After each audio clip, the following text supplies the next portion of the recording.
In 2015, residents from a small town in southwest England called Weston started to notice something strange happening in their area. Some kind of construction was happening at a disused outdoor swimming pool. Outside of this site, there were signs that simply said Grey Fox Productions. The residents were told that this was the name of a movie that was being filmed there, but it wasn't long before people started to have their suspicions. Things were not adding up, and images of the construction site started to leak that showed us a different picture. The site had a strange castle, a Ferris wheel, and sculptures that seemingly had nothing to do with a movie that was supposed to be a crime thriller. On top of this, a certain somebody was constantly seen around the area that raised even more questions. This person was Holly Cushing, a woman who is widely considered to be the manager of the prolific street artist known only by his pseudonym Banksy. At this stage, people were still unclear as to what was happening, but all of their questions were answered on the 21st of August 2015 when the doors to the site were finally opened and the residents were greeted with a harrowing sight.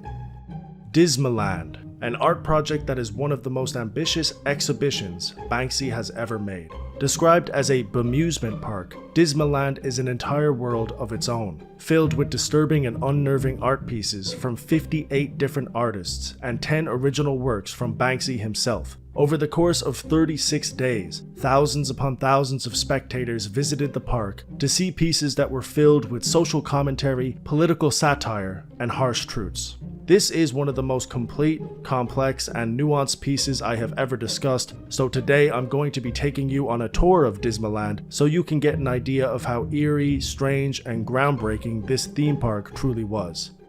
In these videos, I try to start with a bit of background on the artist in question, but in this case it's obviously quite difficult given how much anonymity surrounds Banksy's name. All you really need to know is this: Banksy was most likely born in the mid-70s a few miles away from Bristol. Simon Hattenstone, a prolific journalist and interviewer for The Guardian, is actually one of the few people to meet Banksy in person. This was in 2003, so the info is 20 years old, but it still gives us a good idea of Banksy's age, what he looks like, and where he came from. In that same interview, Banksy said that he was a teenager who constantly got into trouble, he was expelled from school, and even spent a short amount of time in prison for various different crimes. His escape from this was art, which he started to pursue at 14 years of age. He was a member of a well-known group around Bristol called Dry Bread's Crew, or simply DBZ, but he was also working on his own material during this time and eventually became a solo artist. He was heavily inspired by different artists around Bristol who were part of the underground scene. One of his biggest influences was another artist by the name of 3D, otherwise known as Robert Del Naya, who is also the founding member of the hugely successful trip-hop group known as Massive Attack. There have been many theories that actually suggest that Robert Del Naya is Banksy. However, there are some inconsistencies that poke holes in this theory. At the very least, they are said to be friends, and it's possible that they have worked together on a number of occasions. Regardless, it wasn't his identity that made him famous, it was his art, and one of his breakout pieces was a mural called Mild Mild West, a piece that criticized the riot police around Bristol and the rest of the country. It quickly caught the eyes of the public, journalists, and various different news outlets. It most likely opened a lot of doors for Banksy, who became a household name in the 2000s. From here, there are a lot of creations that I could talk about, as Banksy traveled around the world creating murals and exhibitions that were widely publicized and discussed all over the globe. Here are a few pieces that we'll quickly cover to give you more context to Banksy's work.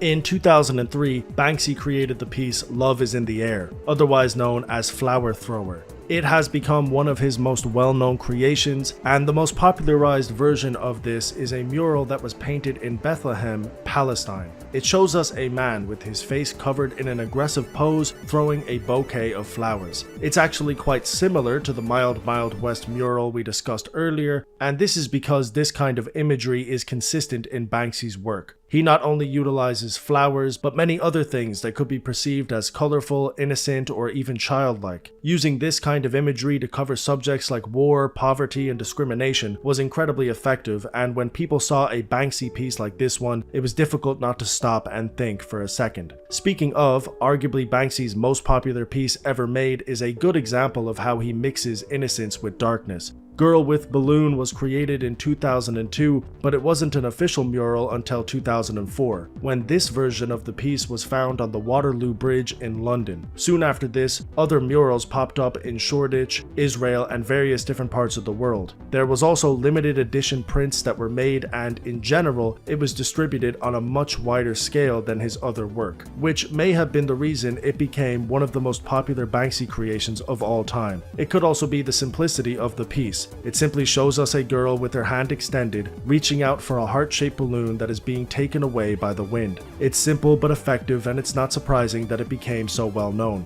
In recent years, the piece gained massive publicity because of an auction that happened in 2018. An adaptation of the original piece, created by Banksy himself and given to a friend in 2006, was sold for around £1 million.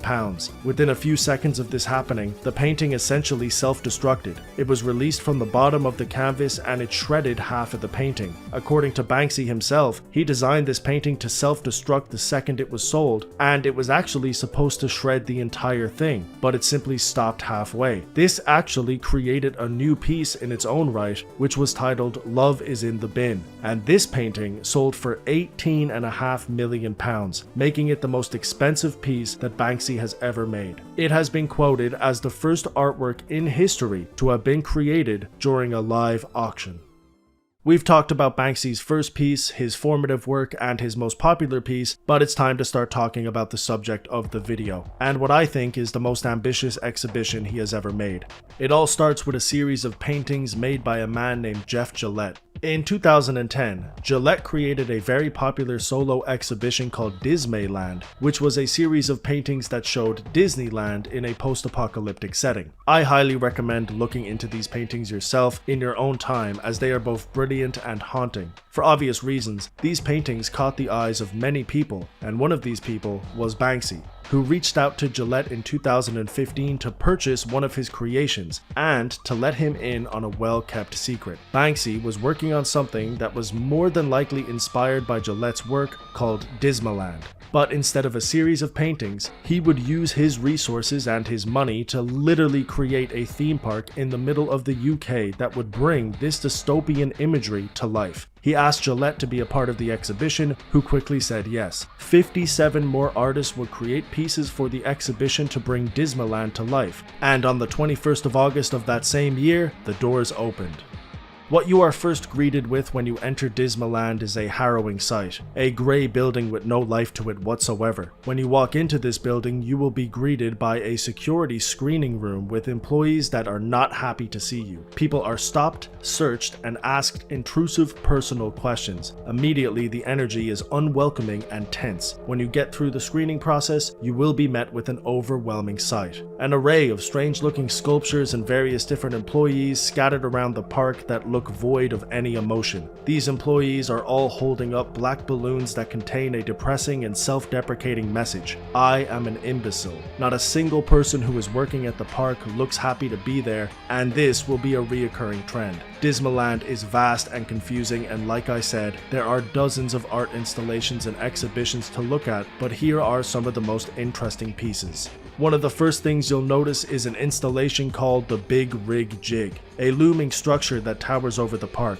It was created by Mike Ross in 2007, and since then, it has traveled all over the world. It was at Burning Man, it was featured here, and now it's permanently located in Las Vegas. I found an explanation of this piece that delves deeper into the structure's potential meaning on the Atlas Obscura. It says the following: Big Rig Jig utilized two decommissioned trucks, referencing a global oil industry at the nexus of our world's political, social, and environmental systems. By repurposing these symbolically rich objects, the artist conveys his admiration for and anxiety over humanity's power. However, Mike Ross, the actual creator of the piece, said the following: "It's just cool to see trucks in the air." That is also a fair explanation. Regardless of the reasoning behind it, the Big Rig Jig is a great piece to loom over Dismaland. It's rustic, slightly eerie, and it fits perfectly in with the rest of the installations. Maybe it doesn't have a deeper meaning, but in the context of Dismaland, it finds a whole new meaning, and that is also a reoccurring trend in this park. If you look to the right of the big rig jig, you will find an installation called Pocket Money Loans by an artist known as Darren Cullen. It was a place where kids could get an advance on their pocket money for a mere 5,000% interest. It also has a trampoline installed inside the actual exhibit so that the kids who visited there could jump on it to see the small print and the top of the building. This was right next to the children's play area, which was also a desolate looking sand pit that featured nothing but broken, run-down objects that the kids could quote-unquote play with, although they wouldn't get much out of them if they tried. Finally, for the kids, Dismaland had a merry-go-round that was filled with horses that genuinely looked happy to be there. They were all painted in different colors and even had names written on them, giving them their own unique personalities. Unfortunately for these horses, in the middle of the merry-go-round, a lone butcher sits on a box titled Lasagna. Behind him is a horse that met a grisly fate, and it appears that these horses are not just here to be ridden. This was a pretty direct reference to an actual scandal that happened in the UK and different parts of Europe 2 years prior in 2013, where actual horse DNA was found in frozen burgers, lasagnas, and various different pork products, causing a huge recall across various different stores. This installation does a great job of satirizing that, but it's also quite creepy, giving the horses names and different colors, only to reveal the true intention behind what they're doing is effective and unnerving to say the least. The interesting thing about all of these installations I just mentioned is the fact that Dismaland was actually visited by families, so many children did attend this park, which led to photographs of unenthused children in the area who were genuinely let down by the experience. It's funny in some ways, but it also shows you how effective Dismaland truly was at being a bemusement park. It really did live up to the name in many ways. Not every piece was made with kids in mind, and some of the exhibits were a bit more mature than others, such as the refugee boat that floats eerily near these exhibitions, a piece that was actually made by Banksy himself and fittingly called Dreamboat. Another sculpture that was also made by Banksy shows us an orca jumping out of a toilet into a hoop that it clearly cannot fit through.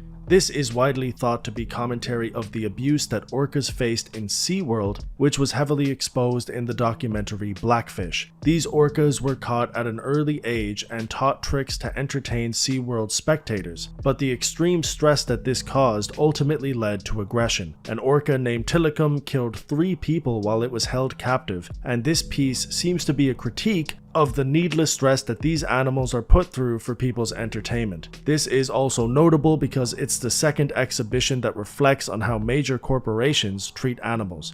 There are so many pieces I didn't get to talk about, but to give you a full view of the park, we can take a quick trip on the Ferris wheel. This footage was taken by YouTuber Brady Stuff, and when you see the park from these heights, you can truly start to see the rustic feel that it has, and just how damp, gloomy, and grey Dismaland truly is. Banksy and the featured artist really managed to create an aesthetic that was perfect for the park. One of the biggest structures you might have noticed from the Ferris wheel is this sort of castle at the end of the plot that almost looks like it's about to fall apart at any second. This castle and what's inside it are considered to be the centerpiece of the park and the last place you're supposed to visit. It's another Banksy original, and it was certainly the most talked about piece by the media. YouTuber Theme Park Collective took a tour of Dismaland and entered the castle, so I'll show you a clip of what's inside the building and then I'll explain the significance behind it.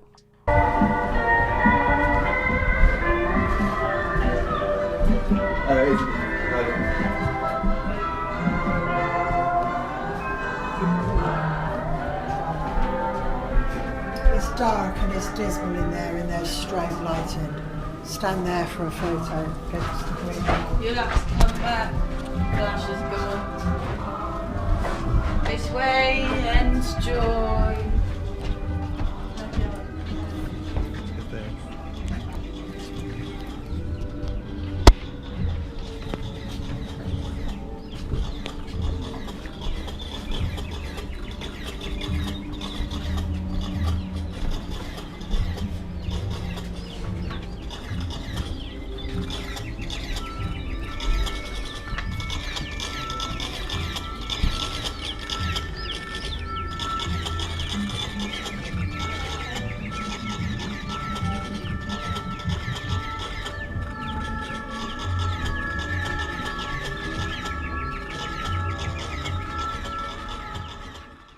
So that might have been a little bit jarring, but this is what was inside of the castle. As you can see, it is a pretty grisly interpretation of Cinderella. She appears to have crashed her carriage and is presumably dead. Around her, there are mannequin photographers with motorcycle helmets who take flashing pictures at such a quick pace that they almost look like strobe lights. That is why it's difficult to even make out what's happening in the video or the room in general. This is commentary on the death of Princess Diana, who died in 1997 in a tunnel in Paris when her driver, Henry Paul, lost control of the vehicle and crashed into a nearby pillar. Paul had been drinking at the time, which played a factor into the crash, but multiple different photographers on motorcycles were taking flash photos of the vehicle, and there are a few images that show us the distress that this was causing for the driver. This is the final ever photo that shows Princess Diana alive, and we can see that Henry Paul is yelling and Diana has turned her head away from the photographer. Another chilling detail about Banksy's piece is that after Diana passed away, the photographers continued to take photos. Although some of them tried to help,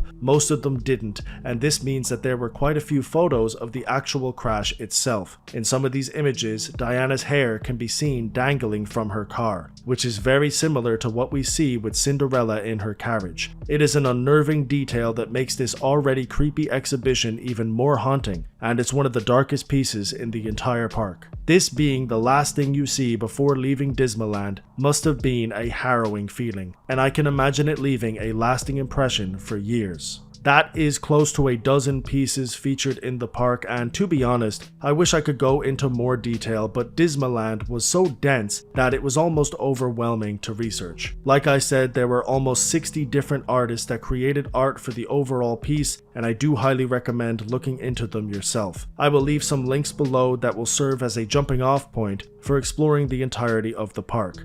Dismaland closed on the 27th of September 2015. The 150,000 spectators that visited the park during this time were met with exhibitions that were guaranteed to have a lasting impression of them, and although I wasn't there in person, it had the same effect on me too. It's definitely one of the most ambitious projects I have ever talked about, and I highly recommend exploring the park yourself.